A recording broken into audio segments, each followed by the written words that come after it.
What are you doing while students play? That's the question we're going to dig in today.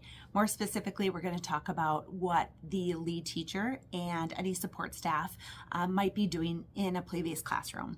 So in our 4K classroom, the number one thing that all staff are doing in our play-based classroom is supporting students.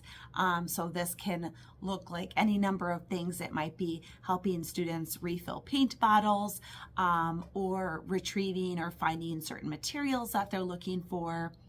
It might be helping students work through a conflict during play. These situations that just kind of pop up and pull our attention.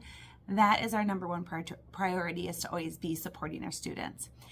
Something else that I'm doing all the time, every day in our play-based classroom, is taking pictures and also recording videos at times.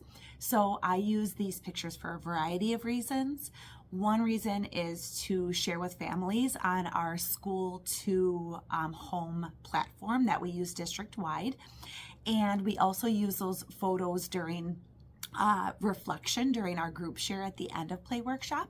And sometimes we also use those videos and photos during our focus lessons. If we're really looking to emphasize a point, I can use photos and videos of our own kids to get to a certain teaching point. We also use our photos to co-create a lot of class books.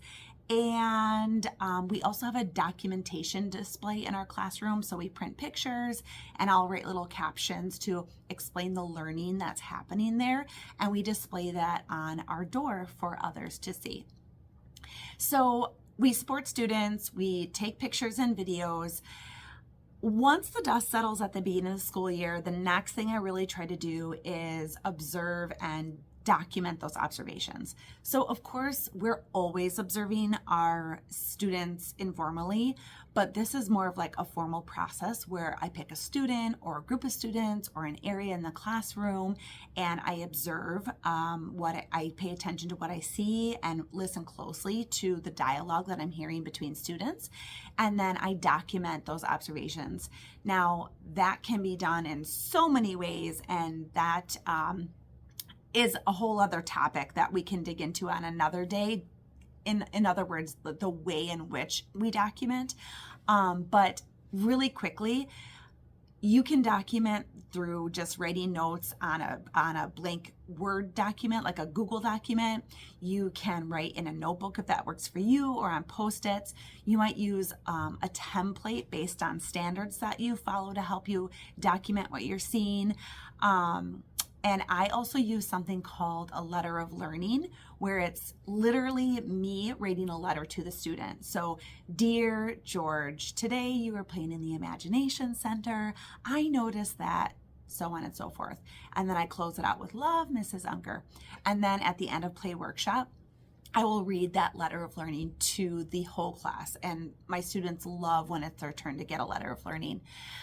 So that's just another way to document those observations. And I also share those letters of learning with my students' families as well.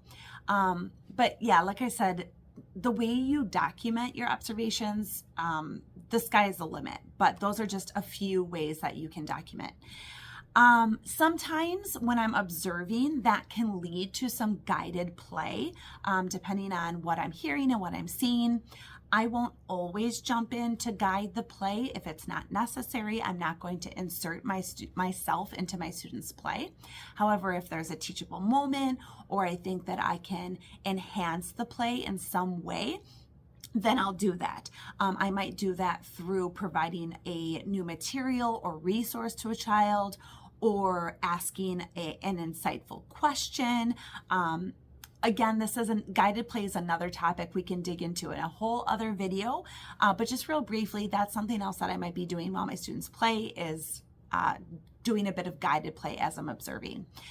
When appropriate, I will work one-on-one with students to play games, and then I will record what I'm seeing from that student as a way to assess their learning and growth. So for example, if I want to assess letter recognition, I would break out my alphabet fishing game that my students love to play. They love getting their turn to play the alphabet fishing game. So it's very playful. They don't even really know that I'm taking notes or documenting their progress, but I am.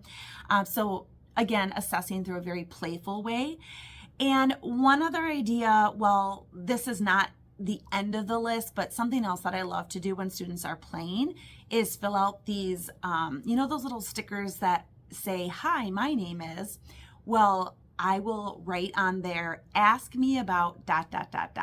And so this is a way for a child and their family to communicate at home about something they did in their school day. So on that "Hi, my name is" sticker, I might write, "Ask me about the bridges that I built in the construction center," or "Ask me about the picture I drew of my teacher in the art center." I don't know. Those are kind of lame examples, but basically I'm picking a meaningful moment in that child's day, specifically during play workshop time, and I'm providing a prompt for the adult in their life to ask them a question so there can be some conversation about their that moment during their school day. So again, these are not like all the ideas of what we do, what I do specifically during play workshop time when the students are playing, but those are the things that I come back to again and again. So I hope you found this insightful and helpful. If you have any questions, drop them in the comments below and I'll get back to you.